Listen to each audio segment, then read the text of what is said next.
Russell menyadari bahwa villa ini adalah salah satu tempat yang dimiliki keluarganya sebelum ayahnya dibunuh dan keluarganya hancur.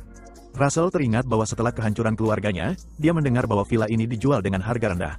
Dia bertanya-tanya betapa anehnya kembali ke sini dengan cara seperti ini. 1 minggu kemudian, Elo terbangun dan memasuki ruang tamu. Master Menara Api memindai auranya dan menyebutkan bahwa dia merasa lega melihat Elo telah memulihkan banyak mananya. Elo memberitahunya bahwa itu semua berkat kebaikan dan bantuannya. Nona Daria bertanya tentang masalah yang sebelumnya mereka diskusikan terkait membantu pelatihan Russell. Elo dengan ceria menjawab bahwa dia sudah siap sepenuhnya. Tiba-tiba, Elo berhenti berbicara dan bertanya di mana Russell. Nona Daria tertawa dan memberitahunya bahwa dia mengirim Russell untuk melakukan sesuatu. Sementara itu, Russell jatuh dari tebing dan berteriak sekeras-kerasnya. Untung bagi dirinya, ada aliran air di bawahnya, jadi dia jatuh ke dalam air. Dia dengan cepat berenang kembali ke permukaan dan terengah-engah. Dia melihat kembali ke tempat dia berdiri dan khawatir karena menyadari dia gagal lagi dalam latihan. Dia teringat tugas yang diberikan Nona Daria beberapa jam lalu. Dia bertanya kepadanya apa hal terpenting yang dia butuhkan selama pertarungan sebelumnya. Russell berpikir kembali tentang bagaimana dia harus terus-menerus menggunakan perisai untuk bertahan hidup dalam pertarungan itu. Jadi dia menyebutkan bahwa yang paling dia butuhkan adalah jarak. Sang Master mengonfirmasi dan memberitahunya bahwa dalam pertarungan, jarak adalah hal terpenting bagi penyihir. Dia tersenyum padanya dan meminta agar dia mengamati dengan hati-hati saat dia melakukan sesuatu. Nona Daria melangkah 1 langkah dari tebing, tetapi api melingkupi kaki yang dia letakkan di ruang kosong. Tak lama kemudian, seluruh tubuhnya tertutup api dan sang master tak terlihat. Tiba-tiba, dia muncul di ujung tebing lainnya, masih tertutup api, dan melintasi ke sisi lain. Saat Russell menyaksikan, dia menyadari bahwa dia baru saja menggunakan sihir distorsi ruang. Metode khusus ini disebut blink. Setelah dia melintasi ruang kosong antara kedua tebing, Nona Daria memberitahunya bahwa mulai sekarang, dia harus mencoba melintasi tebing dengan blink. Dia memberitahunya bahwa dia akan membutuhkannya di masa depan. Tiba-tiba, layar muncul dan memberitahunya bahwa misinya yang baru adalah untuk mempelajari blink. Hadiahnya adalah batu mana grade menengah. Russell akhirnya keluar dari air dan merangkak ke pantai. Saat dia memanjat kembali untuk mencapai ujung tebing, dia berpikir tentang metode yang disebut blink, dan dia menyimpulkan bahwa kemampuan untuk menggunakan metode ini tidak bergantung pada apakah seseorang berada di lingkaran yang lebih rendah atau lebih tinggi. Ketika dia mencapai ujung tebing, dia menyimpulkan bahwa ini adalah sihir yang hanya bisa dipelajari dengan memahami logikanya. Russell bangkit kembali dan mencobanya sekali lagi. Dia melangkah dengan penuh keyakinan. Dia jatuh ke tanah lagi dan berteriak saat dia jatuh ke arah air. Beberapa jam kemudian, Russell berhasil memanjat kembali ke atas batu, dan dia bertanya-tanya apakah blink ini benar-benar hanya latihan, ataukah sebuah taktik untuk membuatnya bekerja pada ketahanannya.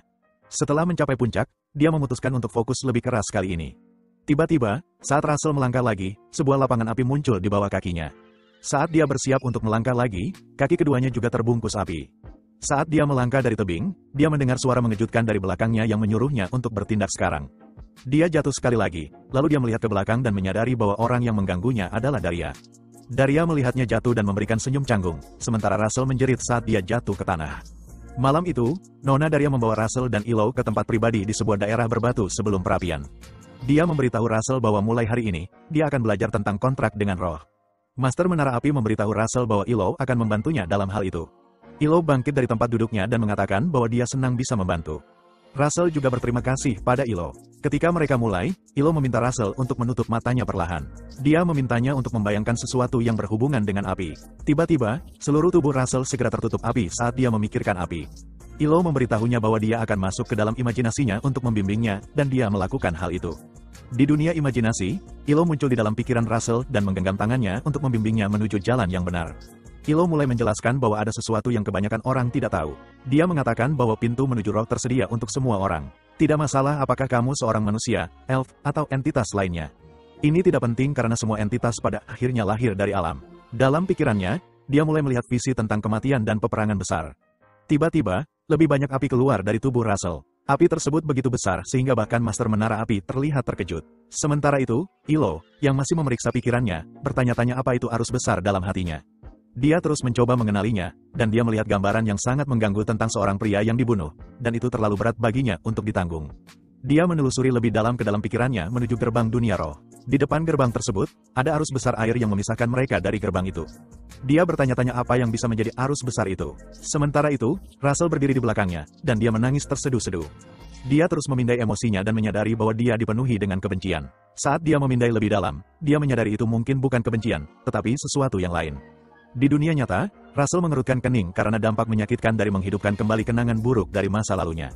Di tempat itu, mana yang keluar dari Ilo dan Russell terus meningkat sampai cahaya menjadi menyilaukan. Sifat mana yang menyilaukan membuat Nona Daria terkejut. Dia menyadari bahwa cahaya itu begitu terang hingga tampak seperti mereka akan meledak, jadi dia memutuskan untuk menghentikan mereka agar tidak melangkah lebih jauh. Seiring dengan semakin meningkatnya mana mereka pada tingkat yang mengkhawatirkan, Nona Daria melancarkan mantra untuk melindungi mereka berdua. Beberapa jam kemudian, Russell terbangun dan menemukan Master Menara Api di sisinya. Dia terkejut melihatnya berdiri di sana. Dia terbangun dengan sakit kepala dan bertanya padanya apa yang terjadi padanya. Dia menjelaskan bahwa rasanya seperti mananya tiba-tiba meledak. Sambil berbicara, Nona Ilo memasuki ruangan. Dia melihat perban di lengan Ilo dan bertanya apa yang terjadi padanya. Nona Ilo mencoba menenangkannya dengan mengatakan bahwa dia baik-baik saja. Sebuah kesadaran yang suram menghantamnya, dan dia bertanya apakah dia yang melakukannya padanya. Russell menjadi sedih dan meminta maaf dengan tulus karena telah melukainya. Malam itu, Russell pergi keluar untuk menenangkan pikirannya dan memandangi bintang-bintang.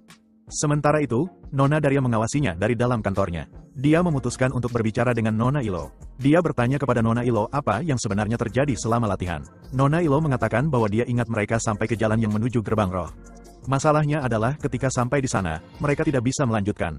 Nona Ilo mengatakan bahwa masalahnya adalah arus besar emosi yang sangat kuat yang menghalangi mereka mengakses portal tersebut.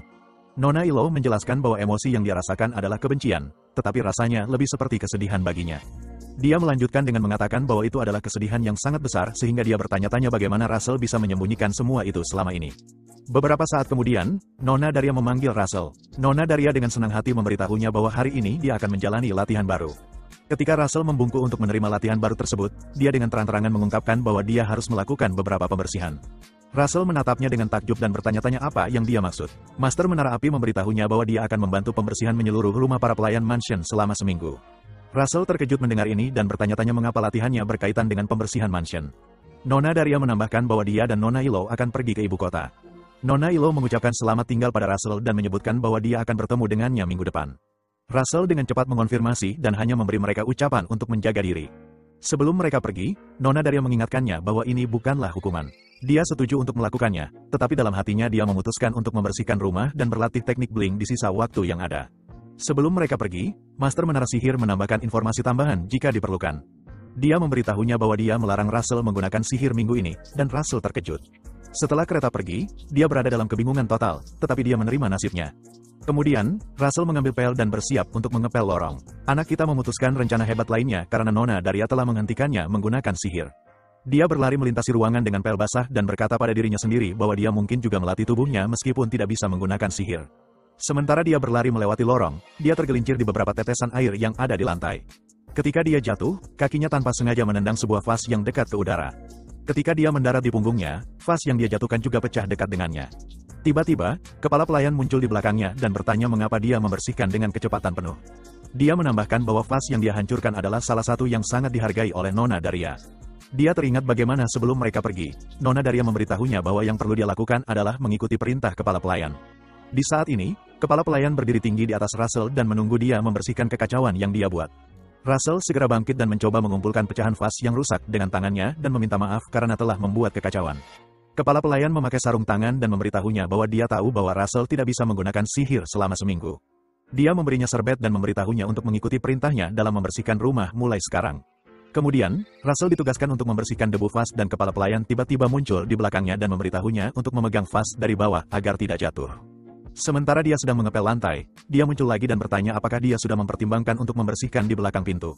Dia tampaknya ada di mana-mana dan ini mengganggu Russell. Sepanjang hari, dia terus mendapat lebih banyak instruksi dan koreksi saat dia melanjutkan tugasnya.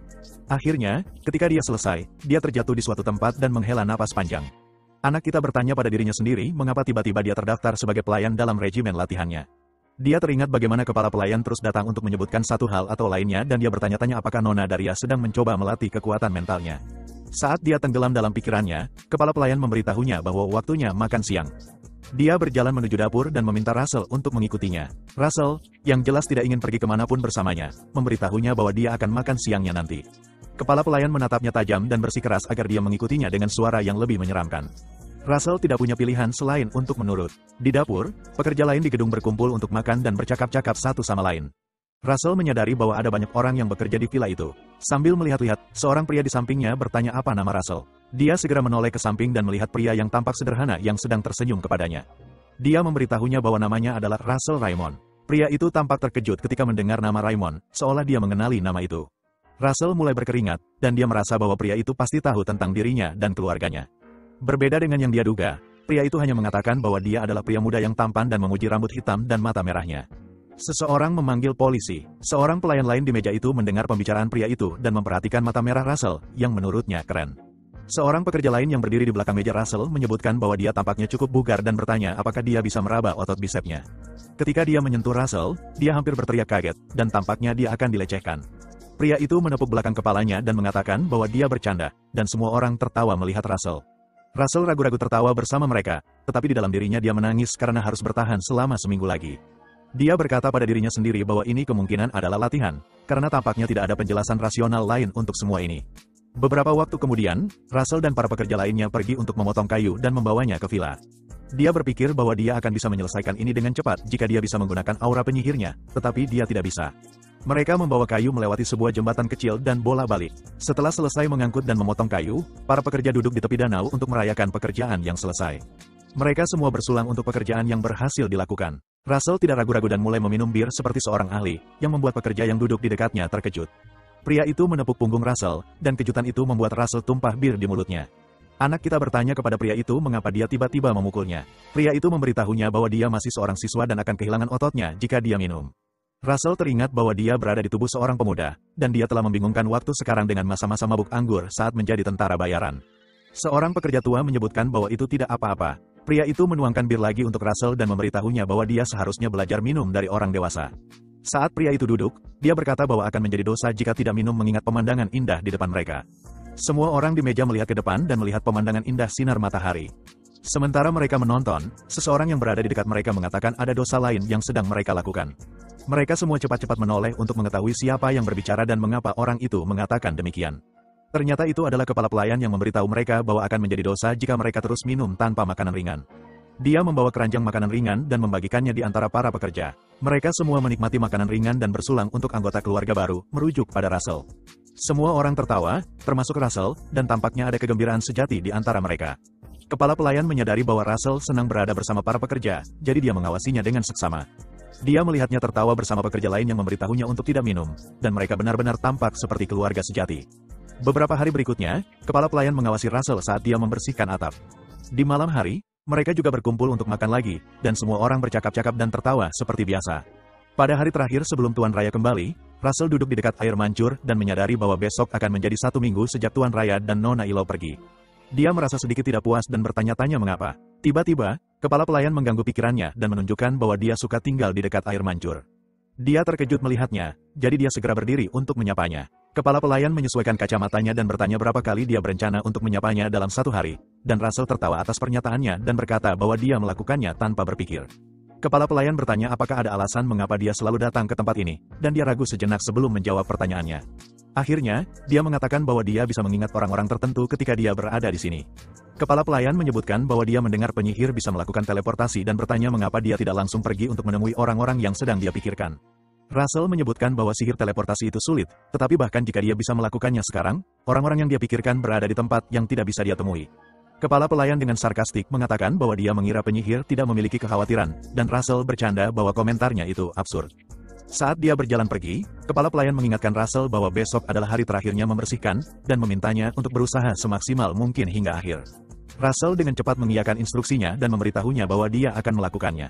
Sebelum dia pergi, kepala pelayan menyebutkan bahwa dia tidak begitu mengerti sihir, tetapi dia pikir Russell adalah orang yang baik.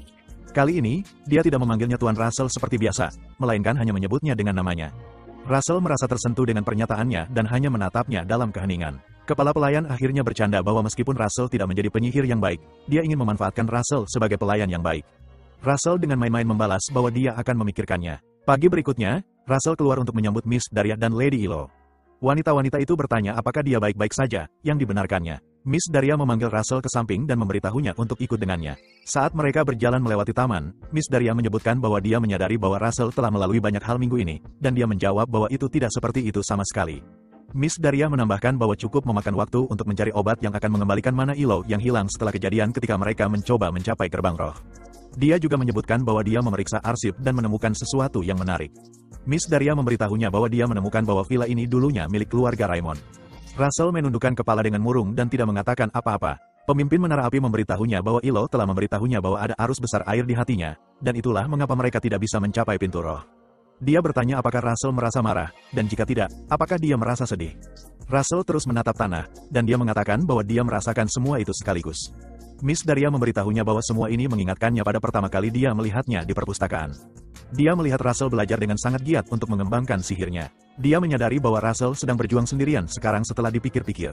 Dia menyebutkan bahwa setelah banyak berpikir, dia percaya bahwa Russell adalah seorang patriark yang kesepian yang sedang mencoba untuk membangun kembali keluarganya. Miss Daria memutuskan untuk memberinya sebuah tawaran, jadi dia memintanya untuk mengambil properti itu.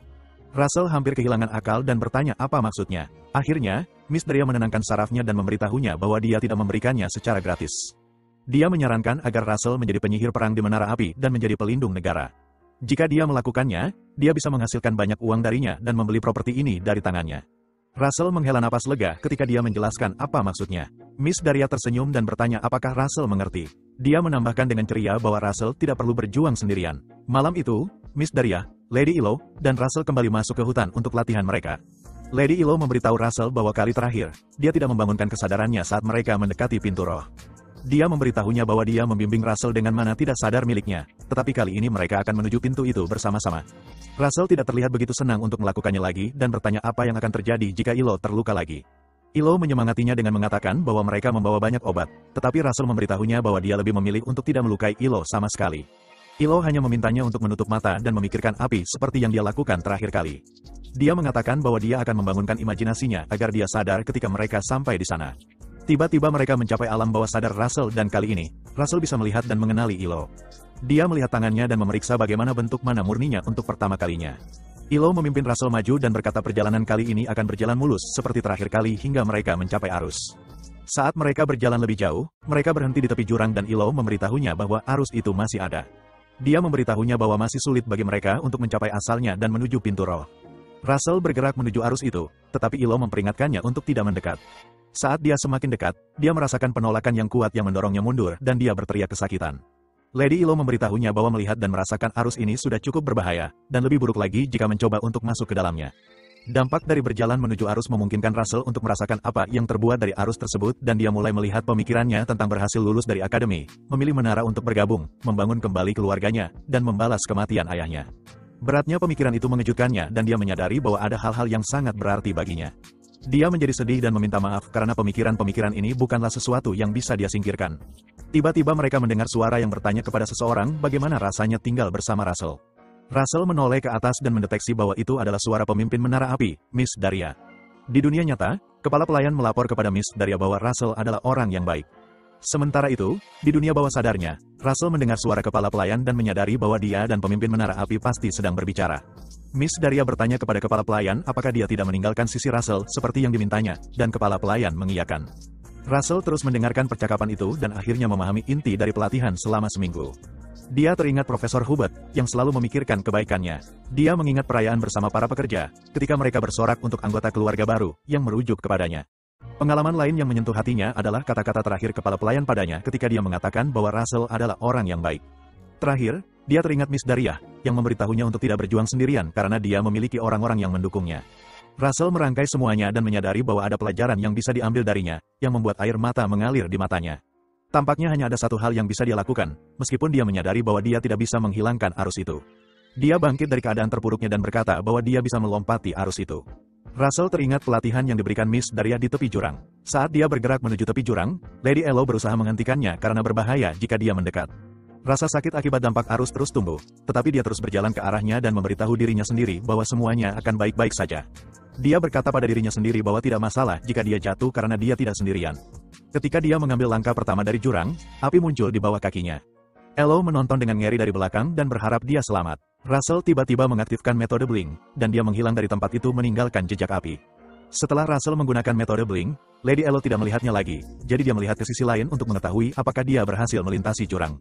Untungnya, Russell muncul di sisi lain dalam kumpulan api. Lady Elo memberitahunya bahwa dia benar-benar melakukannya, dan Russell menoleh ke belakang dan hanya tersenyum, tidak bisa mendengar ucapannya.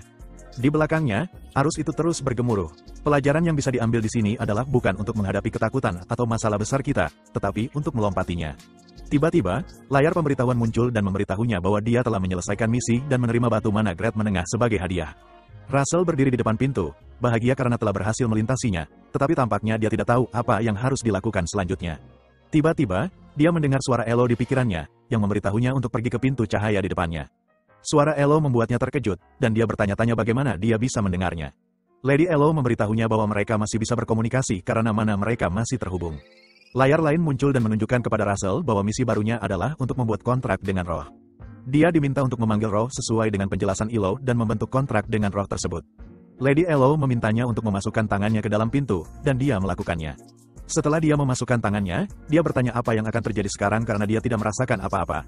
Elo memberitahunya bahwa sekarang terserah pada roh untuk memutuskan. Dia menambahkan bahwa tidak ada yang tahu apa yang akan terjadi, jadi Russell terus mengulurkan tangannya ke dalam pintu dan menunggu sesuatu terjadi. Elo berkata bahwa tidak ada yang tahu roh macam apa yang akan datang. Juga mungkin bahwa dia tidak akan terpilih, jadi Lady Elo mengingatkannya untuk terus mengulurkan tangannya dan hanya menunggu. Sementara itu, di dunia nyata, Miss Daria mengamati Russell yang sedang dalam keadaan trans. Lady Elo memberitahunya bahwa yang bisa mereka lakukan adalah menunggu. Russell mengingat roh naga yang pernah dia temui, dan dia mencoba berkomunikasi dengan roh tersebut dengan berbicara dalam hatinya. Dia berkata pada roh itu bahwa tidak masalah jika roh itu tidak datang jika itu terlalu sulit untuk dilakukan. Dia menambahkan bahwa dia tidak akan kecewa karenanya. Tiba-tiba, seekor naga merah besar muncul di sekelilingnya dalam sebuah lingkaran sihir. Ketika Russell menyadari keberadaan naga itu, dia mengungkapkan rasa terima kasihnya atas semua yang telah terjadi hingga saat ini. Naga itu bergerak lebih dekat dan menyentuh tangannya, dan mereka menandatangani kontrak. Tiba-tiba, mereka semua terseret keluar dari dunia tersebut, dan Russell terkejut kembali ke kenyataan. Dia membuka matanya dan bertanya-tanya apa yang terjadi. Ketika dia sepenuhnya membuka matanya, dia terkejut melihat seekor naga merah mini di pangkuannya. Naga kecil itu menggeram dengan cara yang lucu, dan Russell bertanya-tanya apakah ini penampilan roh. Lady Elo dan Miss Daria tertawa di dekatnya. Elo mengucapkan selamat padanya, dan Miss Daria memberitahunya bahwa ada hal lain yang juga perlu dirayakan. Russell bertanya-tanya apa maksudnya dan akhirnya menyadari apa yang dia bicarakan saat dia melihat dadanya. Begitu dia melihat dadanya, dia tiba-tiba menyadari bahwa dia telah mencapai lingkaran keempat. Sementara itu, naga merah kecil terus mengaum. Tiba-tiba, layar lain muncul dan memberitahukan Russell bahwa dia telah membangunkan pengetahuan baru dengan pemanggilan roh dan telah mencapai lingkaran keempat. Dia diberitahu bahwa dia akan menerima hadiah tambahan yang belum diketahui. Russell membaca teks itu dan bertanya-tanya apa hadiah tambahan yang bisa diterimanya. Sementara dia berpikir, naga merah kecil itu mengaum lagi, mencoba menarik perhatiannya, dan terbang ke atas. Naga itu melompat ke kepalanya dan merangkak ke rambutnya. Naga kecil itu mulai menggigit rambutnya dan terus mengaum. Elo datang untuk bermain dengan naga itu, dan dia menyebutkan bahwa dia rasa ini bukan roh biasa. Dia bertanya apakah Russell akan memberinya nama yang cocok. Dia mengatakan bahwa memberi nama akan menyelesaikan kontrak. Miss Daria mengiyakan kata-katanya dan mengatakan pada Russell untuk memberinya nama yang baik. Russell menatap naga kecil itu dan mencoba memikirkan nama. Dia menyebutkan bahwa naga itu berwarna merah. Karena berwarna merah, dia menyarankan untuk memberi nama Bacon, dan para wanita itu membuka mulut mereka terkejut.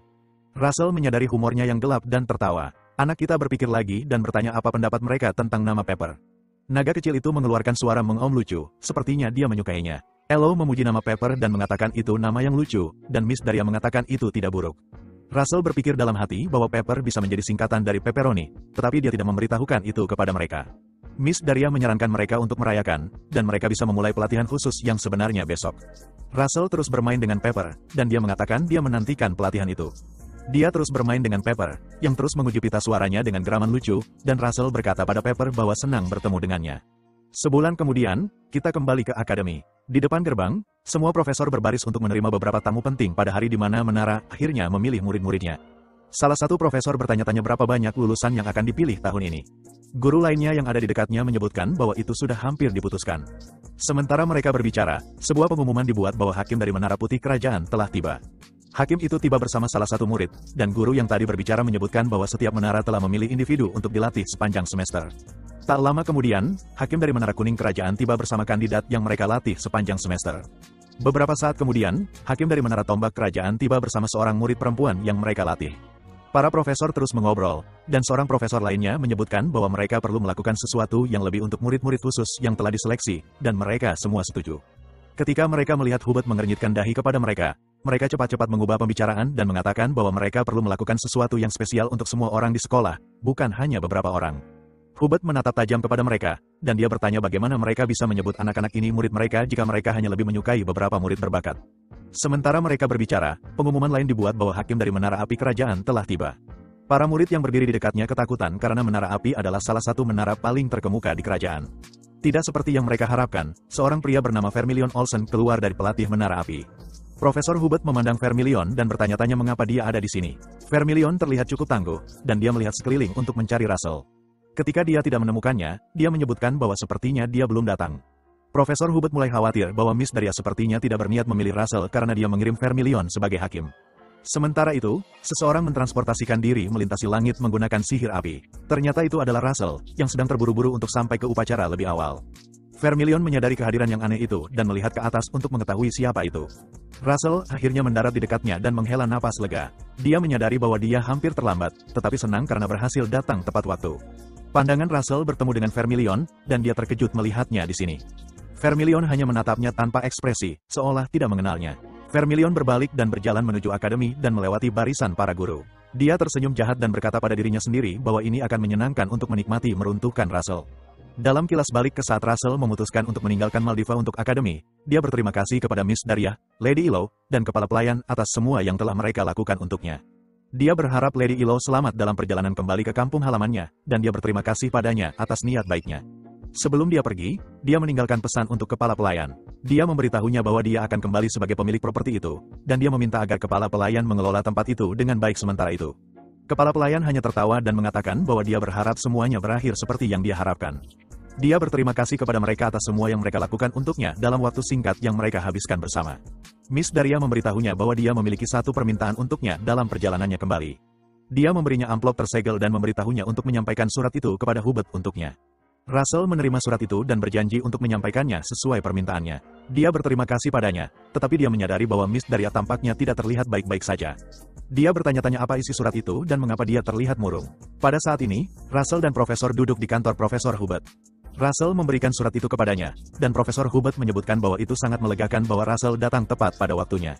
Profesor itu membaca surat tersebut dan memberitahunya bahwa satu-satunya masalah adalah bahwa akan sulit baginya untuk membantu selama proses seleksi. Dia menutupi isi surat tersebut dan menjelaskan bahwa ada hal mendesak yang harus dia lakukan. Russell tersenyum dan berkata bahwa itu tidak masalah. Sebelum dia pergi, Profesor Hubert memberinya sebuah nasihat yang mungkin berguna. Dia memberitahukan Russell untuk tidak menganggap remeh Brother Olsen karena dia bisa menjadi kekuatan yang harus diperhitungkan. Profesor itu memberitahunya bahwa dia tidak hanya bisa berusaha sebaik mungkin, tetapi dia harus menjadi yang terbaik. Dia menambahkan bahwa dia yakin Russell bisa melakukannya dan menepuk bahunya. Russell tersenyum padanya dan memberitahunya untuk tidak khawatir. Tiba-tiba, layar memberitahu Russell bahwa misinya yang baru adalah seleksi menara. Misinya adalah menunjukkan perbedaan level yang luar biasa dan mendapatkan pengakuan dari 10 hakim seleksi. Tak lama setelah itu, putaran pertama seleksi dimulai. Semua siswa duduk di depan seorang profesor untuk menulis ujian tertulis awal. Russell menganggap ujian tertulis itu tidak terlalu sulit. Dia teringat bahwa dia gagal dalam ujian ini di kehidupan sebelumnya, jadi sekarang tidak terlalu menjadi tantangan baginya. Dia berpikir bahwa ada hal lain yang harus dikhawatirkan. Hal utama yang harus dikhawatirkan adalah surat yang diterima Profesor Hubert. Dari kehidupan sebelumnya, dia mengingat bahwa setelah profesor menerima surat itu, perjalanannya menjadi semakin sering. Begitu seringnya hingga dia tidak bisa mengajar kelas akademi. Tak lama setelah itu, Profesor Hubert akan meninggal pada tahun dia mendapatkan cuti sabatikalnya. Setelah selesai ujian, Russell keluar. Dia berpikir dalam hati bahwa dia tidak tahu apa yang sebenarnya terjadi pada Profesor Hubert di kehidupan sebelumnya. Dia percaya kematiannya terjadi karena sebuah tugas yang sangat berbahaya. Dia menyebutkan bahwa Profesor Hubert pasti meninggal karena tugas yang sangat berbahaya yang diberikan kepada seorang penyihir peringkat tinggi di Menara Api. Setelah hasil ujian dihitung, Russell Raymond diumumkan sebagai siswa dengan nilai tertinggi dalam ujian tertulis. Beberapa siswa terkejut bahwa dia mendapatkan nilai tertinggi. Lainnya menganggapnya luar biasa. Beberapa mengatakan bahwa dia belajar dengan baik dan yang lainnya merasa iri. Sementara itu, pikiran Russell bahkan tidak fokus pada proses seleksi. Dia memikirkan kematian para profesor yang akan segera dimulai dan bertanya-tanya apakah dia bisa menghentikannya. Tak lama setelah itu, tahap kedua dari proses seleksi diumumkan dan para siswa diberitahu bahwa ujian wawancara akan segera dimulai. Semua siswa duduk di suatu tempat dan mereka diberitahu untuk hanya masuk ketika nama mereka dipanggil. Setelah beberapa siswa diwawancarai, Russell dipanggil. Dia masuk ke ruang wawancara dan melihat para profesor duduk di sebelah kirinya dan 10 hakim tepat di depannya. Dia berkata pada dirinya sendiri bahwa bukti bahwa dia bisa mengubah segala sesuatu ada tepat di depan matanya. Russell berpikir bahwa dia tidak ingat melihat Brother Olsen datang ke proses seleksi sebagai hakim dalam kehidupan sebelumnya. Kenyataan bahwa dia ada di sini berarti dia telah mengubah masa lalu dan itu berarti dia bisa bergabung dengan Menara Api dan menghentikan kematian para profesor. Untuk itu, Russell menyadari bahwa dia perlu mendapatkan pengakuan dari para hakim. Sementara itu, Vermilion Olsen menatapnya dengan penghinaan di matanya. Para profesor mengumumkan aturan dan memberitahunya bahwa para hakim akan menanyakan pertanyaan dan dia harus menjawabnya dengan singkat dan lisan. Hakim dari Menara Putih memutuskan untuk mulai segera, jadi dia membaca pertanyaan pertama tentang sebuah rumus yang dibuat oleh penyihir Orugan Gong 3 tahun yang lalu. Serangkaian pertanyaan diajukan kepada Russell dan dia menjawabnya dengan baik dan jelas.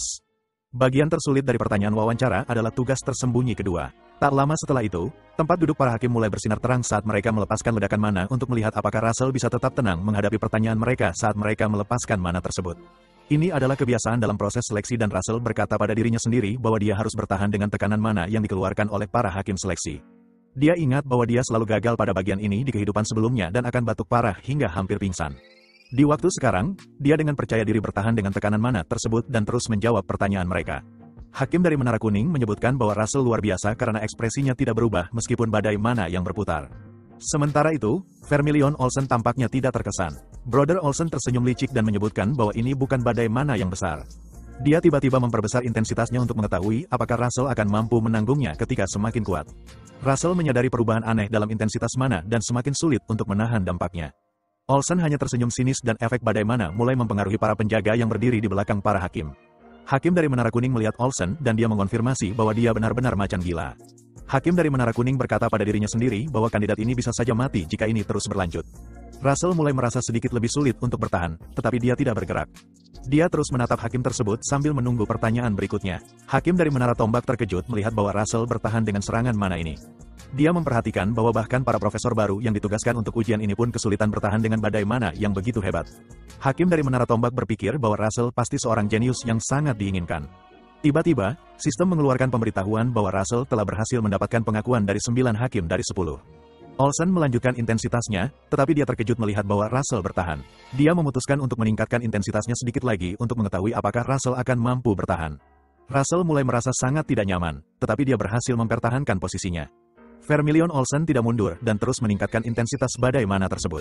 Tiba-tiba, hakim dari Menara Tombak meletakkan tangan di bahu Olsen dan memberitahunya bahwa mereka masih punya wawancara lain yang harus dilakukan, jadi dia perlu berhenti. Olsen mendengus pada komentar hakim dari Menara Tombak, tetapi dia memutuskan untuk berhenti. Olsen membalas bahwa itu sangat disayangkan karena akan semakin menyenangkan. Sementara itu, Russell berdiri teguh, tetapi tangan yang terlipat di belakangnya mulai gemetar. Sementara itu, para profesor baru yang sudah berkeringat deras bersyukur karena mereka selamat dari badai mana tersebut. Salah satu hakim memuji Russell karena dia telah melakukannya dengan baik dan memberitahunya bahwa dia bisa pergi. Mereka meminta orang berikutnya untuk masuk, dan Russell keluar dari ruangan. Russell terjatuh di kursi tunggu setelah ujian yang intens. Dia menghela napas dan berkata dalam hatinya bahwa dia kira dia akan pingsan. Tiba-tiba, layar pemberitahuan muncul. Layar itu memberitahu bahwa dia telah mendapatkan pengakuan dari 9 hakim seleksi dari 10. Russell tersenyum canggung saat dia menyadari bahwa sistem mencoba memberitahu bahwa ini belum cukup, dan dia butuh satu lagi untuk menyelesaikan misinya.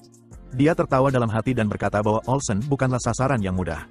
Setelah ujian kedua, para hakim dari menara berjalan melalui aula dan mereka berbicara tentang Russell Raymond. Hakim dari Menara Tombak menyebutkan bahwa Russell adalah siswa yang telah diawasi oleh Tuan dari Menara Api, yang berarti dia sudah tidak bisa dijangkau oleh mereka. Tuan dari Menara Kuning menyebutkan bahwa dia adalah siswa yang pasti ingin dimiliki oleh siapapun, dan sayangnya dia sudah dimiliki. Vermilion Olsen tidak berkata apa-apa dan hanya berjalan di depan mereka. Hakim dari Menara Putih dengan ceria bertanya kepada Olsen kapan dia akan mulai melatih Russell sebagai murid termuda dari Menara Api, tetapi dia langsung dibalas dengan ejekan. Olsen dengan marah berbalik dan bertanya padanya siapa yang memberitahunya bahwa anak itu akan menjadi juniornya. Hakim dari Menara Putih menyadari bahwa dia telah menyentuh titik sensitif, jadi dia dengan cepat mencoba merubah apa yang dia katakan. Hakim-hakim lainnya hanya menonton dengan tidak nyaman, dan Olsen dengan marah berbalik dari mereka. Mereka bertanya-tanya mengapa dia begitu tegang. Olsen mengingat suatu waktu ketika dia membawa beberapa pemula yang baru saja terdaftar ke dalam Menara Api untuk bertempur.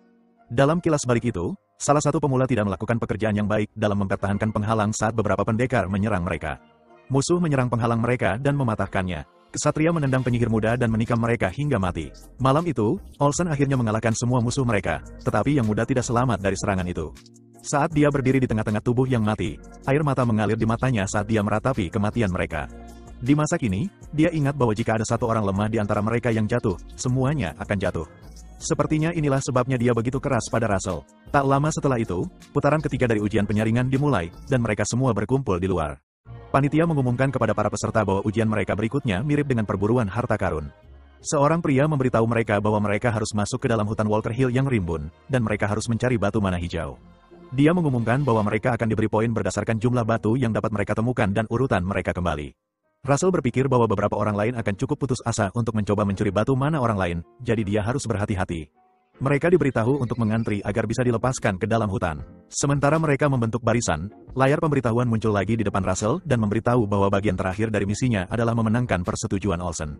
Dia memandang layar itu kosong dan bertanya-tanya apakah senior Olsen bahkan akan mengakuinya sama sekali. Dia berpikir tentang bagaimana Olsen telah memperlakukannya sejak ujian dimulai, dan dia bertanya-tanya apakah Olsen akan masih mengakuinya jika dia lolos putaran ketiga. Saat dia masih berpikir, dia mendengar pengumuman untuk mulai mencari. Russell bergabung dengan para pemuda lainnya, dan mereka berlarian masuk ke hutan untuk mencari batu-batu hijau. Saat para pemuda terburu-buru ke hutan untuk menemukan batu-batu tersebut, Russell memutuskan ada satu hal yang bisa dia lakukan untuk menemukan batu-batu itu lebih cepat. Tak lama setelah itu, Russell menggunakan sihir api dan mulai memanggil Pepper. Pepper segera muncul di pelukannya, dan Russell memberitahunya bahwa sudah lama tidak bertemu. Dia meminta maaf karena telah menjauhkan Pepper dan menjelaskan bahwa dia tidak bisa menggunakan sihir di sekolah. Pepper terlihat cukup bersemangat melihatnya dan dengan ceria mengom seperti biasanya. Russell bertanya pada Pepper apakah dia bisa membantunya dan memanggil kompartemennya untuk membawa monoston merah. Dia memberitahu Pepper bahwa dia membutuhkan bantuan untuk menemukan batu yang terlihat seperti ini. Dia mendekatkan batu tersebut ke Roh, dan Pepper mencium baunya. Pepper menangkap aroma monoston dan terbang pergi ketika dia mendeteksi bau di sekitar. Russell menyadari bahwa Pepper terbang ke arah tertentu dan dengan bersemangat menyebutkan bahwa sepertinya dia telah menemukannya. Untuk beberapa waktu, Russell mengikuti Roh tersebut melalui hutan saat mereka melanjutkan pencarian batu.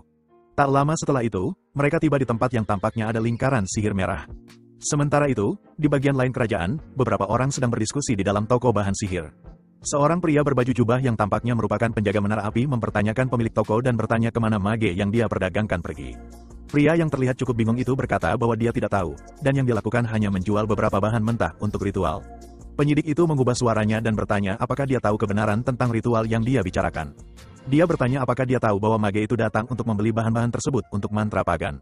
Pria itu terkejut mendengar bahwa pelanggannya membeli bahan untuk mantra pagan. Penjaga itu mendorongnya dengan kasar agar dia berbicara. Dia memberitahu pria itu bahwa membantu sekte adalah sama dengan pengkhianatan terhadap kerajaan, dan pria itu sadar bahwa dia sedang dalam masalah besar. Penjaga yang kini sangat marah itu bertanya sekali lagi apakah dia tahu kemana mage itu pergi. Pria itu tergagap dan mengulang bahwa dia benar-benar tidak tahu kemana orang itu pergi. Dia melanjutkan untuk mengatakan bahwa yang dia dengar adalah seorang wanita galak yang membunuh orang dengan membakar mereka telah mengambil seorang murid, dan mage yang mereka cari itu pergi untuk memeriksa hal itu. Dalam kilas balik, mage berbahaya ini menyaksikan Miss Dadia berbicara dengan Russell di Maldiva. Mage itu menyaksikan saat Russell menerima jubah dari penjaga menara api dari Tuan Menara Api. Penjaga itu melepaskan pria itu dan berpikir dalam hatinya bahwa orang yang mereka benci dari sekte itu adalah tidak lain adalah gurunya.